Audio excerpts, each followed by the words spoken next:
Thank you.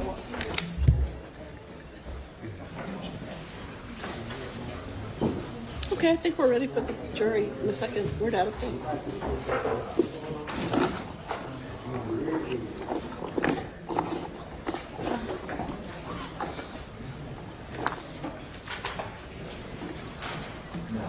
Is he your witness, Miss Young? He's yours? Yep. Okay, so we're ready? Yep. Okay, we're ready for the jury.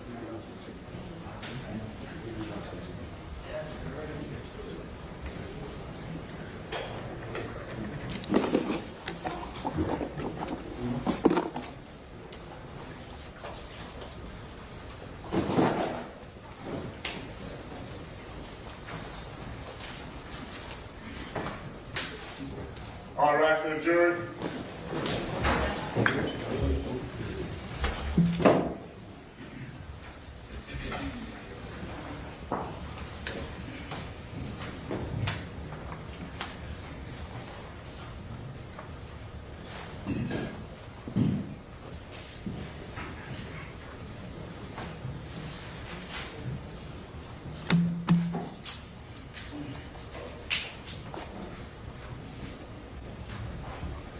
All jurors are accounted for. Ready to call your next witness? I am. Your Honor, the state of Georgia calls Investigator R. McClure. Raise your right hand for me. Do you swear to affirm the testimony you give to the court is the truth, the whole truth, so help you? I do. Go ahead and have a seat. It is the mic. State and spell your name for the court. It's Randall, R-A-N-D-A-L-L, McClure, M-C-C-L-U-R-E. Good afternoon, sir. Good afternoon. Can you tell the members of the jury how you are employed I work for the City of Atlanta Police Department and how long have you worked for the Atlanta Police Department? since 2010. Since 2010. Can you tell the members of the jury what your trajectory or progression has been with the Atlanta Police Department? Yes. I started my career as a Zone 1 patrol officer. I was there for about 4 years. I was sent to the License and Permits Unit for a few years as an officer, at the rank of officer. I tested, I made the rank of investigator. I went to the gun assault team. At the time, we handled all the non-fatal shootings that happened, anybody that was struck by a bullet but survived. In 2019, I was transferred to the homicide unit.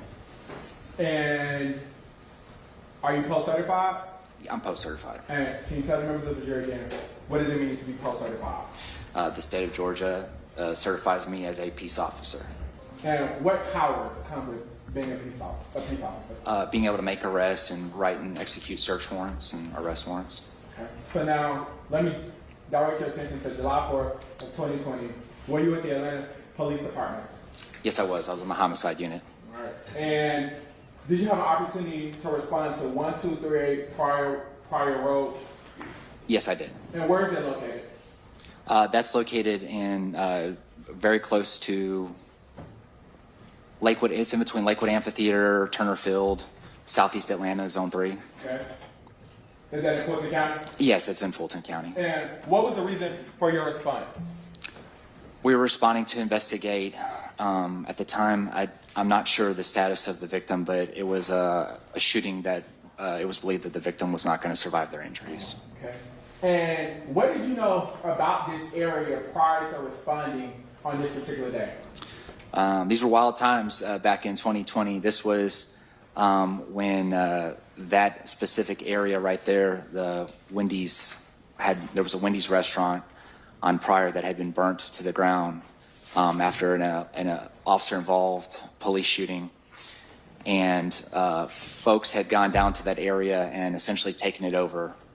And the police department was given very vague guidelines on how to respond to calls down there and how to enforce the law down there because the area had essentially been taken over by becoming an autonomous zone. And what time, if you remember, did you respond to the scene? I don't remember the specific time, but I remember it was later in the evening. All right. And can you please describe the scene once you arrived? Once I actually physically got on scene, it was there was nothing out there but other police officers. They had sent in officers that had they essentially cleared the area out. They had officers from all over the city respond and clear the area out, so that when I arrived, there was nothing but other police officers there. And would it be typical for them to send officers to clear out an area prior to your arrival? No, this was a completely unique situation. And what was different about this situation than other situations that you had? Well, oftentimes we would try to keep as many people on scene as possible because of your ability to gather witnesses that saw what happened. But in this incident, we were entering a very hostile environment, and so that's why the other officers were sent in there first to clear it out, because there were people down there that were well armed, that were not friendly or kind to the police. Okay. And once you arrived, what steps did you take? My responsibility on scene was I did the crime scene drawing of the evidence that was found and collected. And who instructed you to draw the crime scene? I don't remember anybody necessarily instructing me. If I took it on as a voluntary assignment just to help out. Okay. Permission to approach, Your Honor? Brandon. I'm going to show you what has been marked as State's Exhibit 30B. Do you recognize State's Exhibit 30B? Yes, I do. And how do you recognize State's Exhibit 30B? This is a blown up poster board of the drawing that I did. And is this the drawing from the crime scene? Yes. And is this a fair and accurate depiction of the crime scene back on July 4th of 2020? Yes. Have there been any material alterations or deletions? No. Your Honor, at this time, State tenders State's Exhibit 30B. Any objection? It's admitted. Permission to publish? Granted.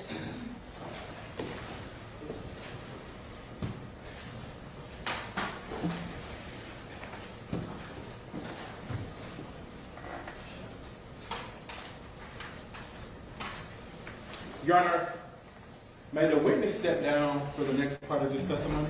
Yes.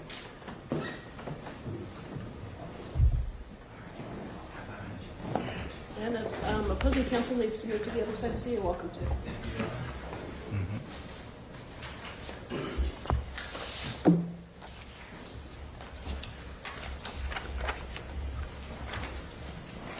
I'm approaching you what has been labeled as State's Exhibit 30. Do you recognize that? Yes, I do. Is that the identical of State's Exhibit 30B? Not entirely, because this has markers to show where evidence was collected, but as far as the map, yes. And would that aid your testimony in showing the jurors where the actual markings were found? Yes. Your Honor, at this time, State tenders State's Exhibit 30. No objection, Your Honor. It's admitted. You can step down. You can bring that with you.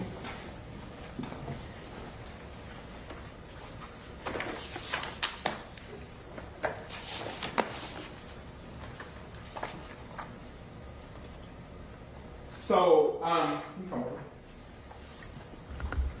I'm going to hand you what has been pre-labeled as, well, first of all, let's tell them to the jury, what did you note from the scene? Sure. So we collected, I said we, the Atlanta Police Department, collected some .223 shell casings, a couple of .223 live rounds that had not been fired, one projectile, and another smaller caliber round that was actually found on the entrance ramp from University Avenue to the connector that probably had nothing to do with the crime scene, just based off where it was, but we collected it as we were looking in the area. Okay. Now, there are some items that are listed 1 through 11. Can you tell the members of the jury what those items are? Specifically, number 1 is a .223 live round. Number 2 through number 9, no, I apologize. Number 2, 5.56 cartridge casing. Number 3 is a 5.56 cartridge casing. Number 4 is a 5.56 cartridge casing. Number 5 is a 5.56 cartridge casing. Number 6 is a 5.56 cartridge casing. Number 7 is a 5.56 cartridge casing.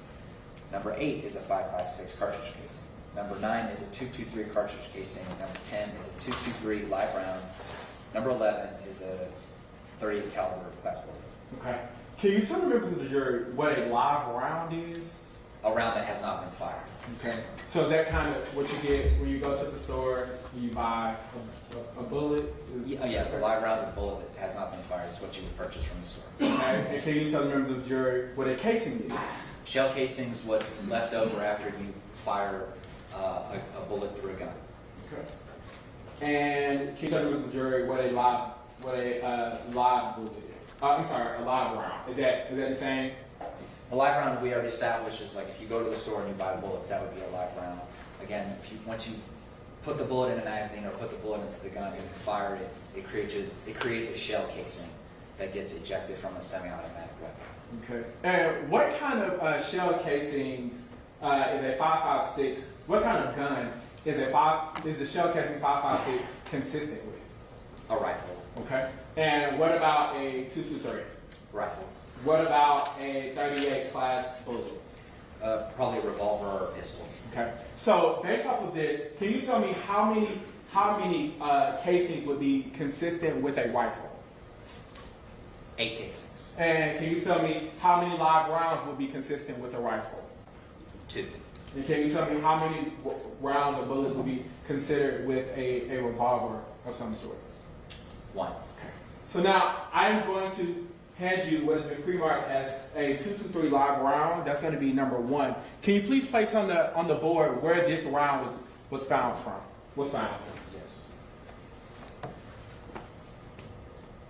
And I noticed that it is on the barrier.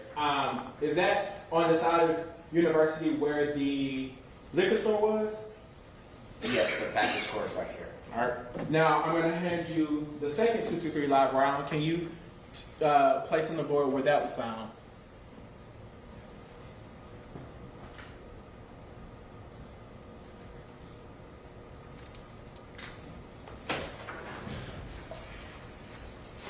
And just to confirm, because it's a live round, would you agree that means that these rounds were never shot out of the gun?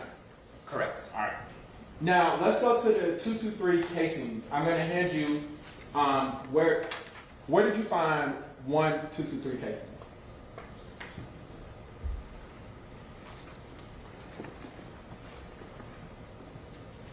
Oh, I'm sorry. Yeah.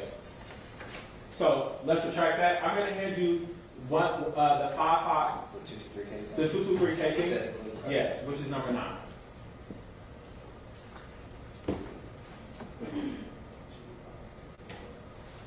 I withdraw my statement, Your Honor. I am handing you the 5.56 cartridge casing that's in your hand right now. You, per your previous testimony, you found numbers 2 through 8. Is that correct? Correct. All right. Can you place where you found number 2 at? Okay. Can you place where you found number 3 at? Can you place where you found number 4?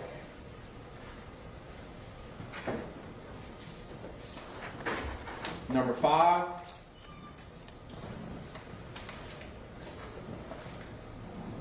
Number 6. Number 7.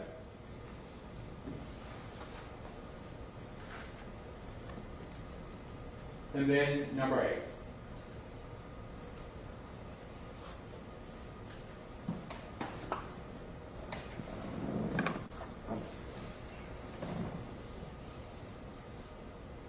Oh, I'm sorry. I removed one of the live rounds right here.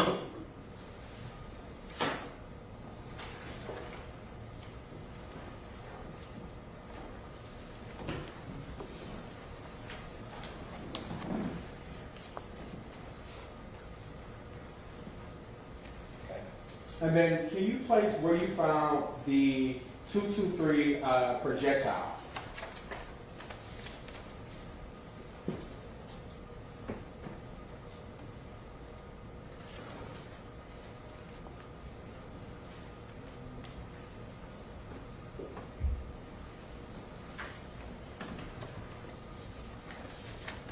And then the 38 class bullet.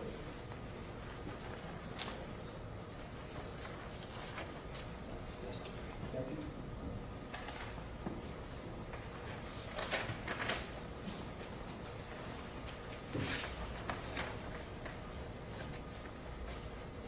And does this conclude all of the items, the shell casings and casings that were found on the scene on this particular day?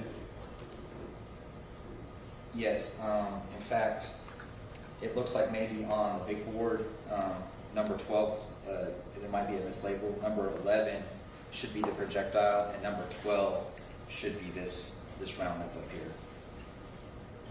Say it again for me, I'm sorry. Yeah, sure. So number 11 on my crime scene sketch is a projectile, which is right there. And then I have item number 12 is that 38 caliber round that's right here. Okay. So in other words, the visual reference as far as where casings and rounds are collected, this reflects my drawing. I think there may be just like a typo down here. And is this a fair and accurate depiction of where all of the shell casings, the projectiles, and the bullets were found?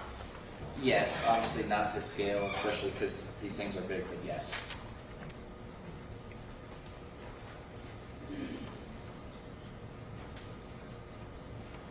And are those shell casings, or would those shell casings be consistent with being fired from an AR-15? Yes, a rifle of some sort, yes. And can you tell the members of the jury exactly which ones would be consistent with being fired from an AR-15 or a rifle? Your Honor, I'm going to object to this line of questioning. This officer has not been qualified as an expert in any type of firearms, ballistics, or any pattern matching, anything like that. We are going down a slope that I don't believe he's prepared to testify. Are you just inquiring about what would typically be used, or are you going to ask him about patterns? What would typically be used? Okay, first ask him if he knows and how he knows.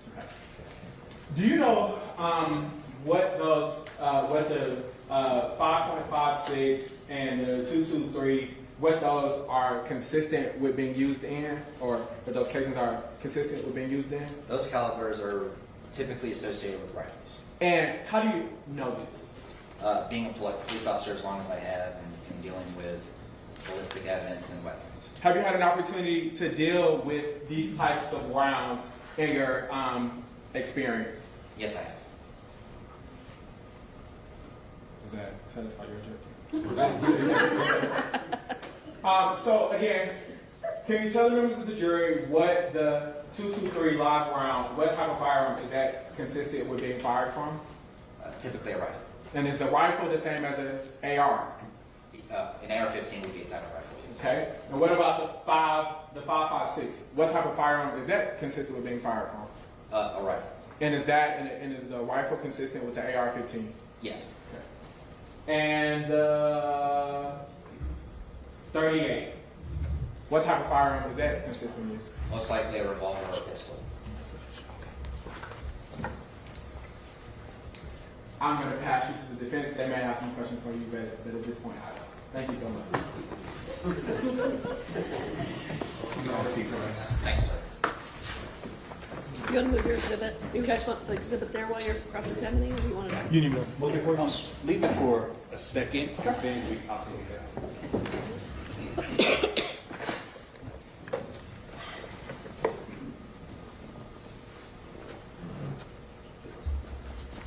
Investigator McClure, how are you doing today? I'm doing well, sir. How are you? It's been a minute since we've seen each other. A couple years. Yes, sir. So, are you able to see the board from here, or do you need me to? I should be able to see it from here fine. My first question, I'm going to demonstrate this a little more with the jury since the state went into it. You said that these rifle rounds are consistent with being fired with a rifle, correct? More than likely, yes. More than likely consistent with being fired with a rifle, and could be an AR type rifle, correct? Correct. But you don't know how many rifles were actually fired that night, do you? I don't. You don't know how many ARs were fired that night, do you? I don't. And no one from the district attorney's office or no one from Atlanta PD or anyone else told you how many rifles were fired that night, did you? No. Is it safe to say that from all of this, there was at least 3 different rifles being fired that night? No, not, Objection, Your Honor, cause for speculation. Will you re-ask the question? Based off the evidence that you collected, is it safe to say, I only say that multiple rifles could have been fired that night? I'll allow that question. is based off this could have. I guess anything's possible, but as far as the number 3, I don't know specifically 3. And that's why I tried to rephrase it, because I knew that number wasn't an actual accurate number. Okay. So let's give the jury a little more information about what these projectiles and what these casings look like. You said the casings were bullets that were actually fired already, correct? That's what casings are, yes. And then in a rifle, when you fire a bullet, what happens with the casing? It gets ejected from the gun. It gets ejected from the gun. So what that means is, if I'm firing a rifle, casing goes out, right? Fire a rifle, casing goes. Fire a rifle, casing goes. Fire a rifle, casing goes. That's what that means, right? Yes, sir. The majority of the casings that you picked up were on this side of the street. That's where you marked all of them, correct? Correct. How many were on this side? In other words, the north side, Yes, sir. none. Say it again. None. 0. So, from what I hear you saying, when the vehicle was shot at, the majority of the casings, the majority of the bullets were coming from this side, right to left. I didn't say anything about a vehicle, sir, so I'm not sure what the question is exactly. So, Oh, I apologize. Let me back up. Did anyone from Atlanta PD or any other law enforcement agency tell you where the vehicle was when it was actually shot? no, sir. Did anyone from the Fulton County District Attorney's Office tell you where the vehicle was when it was actually shot? No, sir. Okay. So all you know is where the shell casings were, but not where the vehicle actually was. Correct. I just did the crime scene sketch. And from your testimony, all the shell casings are pretty much bruised around this area, and it could have been multiple AR-type rifles that fired it, correct? You don't know how many. Right. That would have to come from a NIBIN report. I'm sorry, say that one more time? That would come from ballistic From reports. ballistic reports. And you didn't look at any of the ballistic reports, did you? No, sir. My last question. You said when you arrived, police officers already cleared the area for people, correct? Correct. Did any of the officers that were there before you tell you that actual other people started coming in and picking up shell casings before they were cleared? I don't recall if that was ever mentioned. Okay. Did anyone from the Fulton County District Attorney's Office told you there's actual evidence that other random people came in picking up shell casings before you arrived? Objection, Your Honor, facts, not evidence. I'm asking if he was actually, if he was told that from officers or the district attorney's office. That's important. That's important, Your Honor, because this officer testified that he was out there to collect evidence, find evidence, and he also made a sketch of all of this. I get to find out what more he knew, not just the limited part that the state wants to see here. Okay, don't tell them what the information is, just ask them if they gave them information. Did they give you information that that shell casings were picked up by other people before you arrived? No, I wasn't aware of that. No further questions. Thank you, Your Honor. Okay, any redirect? Yes. When did you make this sketch? July 17th. Okay, so you made it shortly after July 14th, correct? July. I'm sorry, July 4th. Yes. Also, when counsel was demonstrating shell casings, you would agree with me that someone can fire from this side of the street. When it hits the ground, it bounces and rolls, correct? Correct. The kid. So the point at which it landed is no indication 100% of where it was fired from, correct? Correct.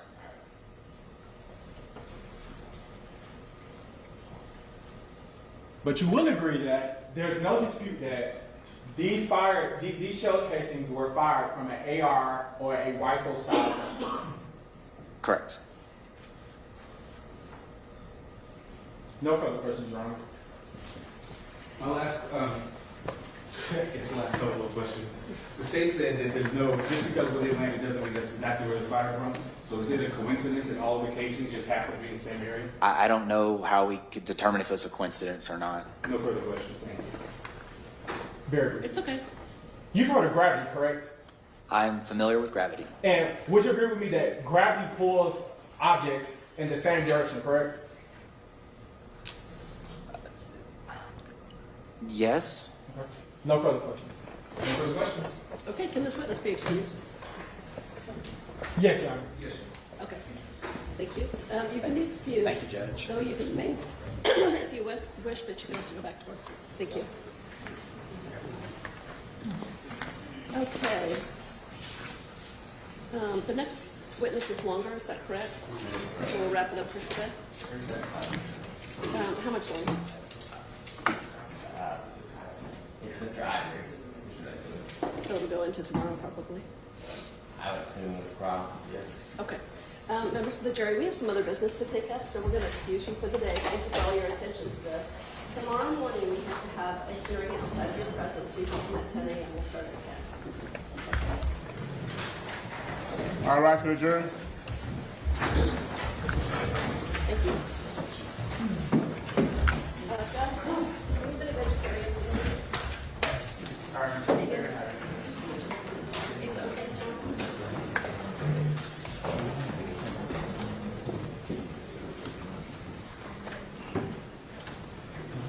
Also, is there anyone in this group that is going to be celebrating next Tuesday? Rosh Hashanah?